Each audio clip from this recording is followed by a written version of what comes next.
Allez, une dernière petite actu avant la course.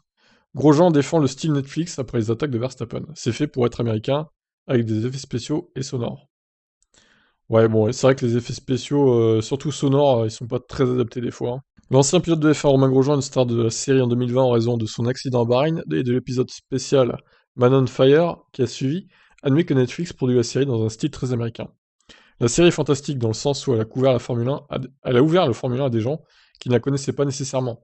Et maintenant, nous avons une base de fans qui a augmenté. Explique le français qui court désormais en IndyCar. C'est fait pour être américain, avec des effets spéciaux et sonores. Il reconnaît que la première saison de Drive to Survive ne l'a pas dépeint de manière aussi flatteuse. La première saison a été très difficile pour moi. Je n'ai pas tout regardé. Les deux suivantes ont été un peu plus agréables, surtout évidemment avec l'accident de l'année dernière. Mais je trouve que pour la Formule 1, ça a été une très bonne chose. Ricciardo a lui déclaré qu'il n'avait pas non plus de problème avec le style de Netflix.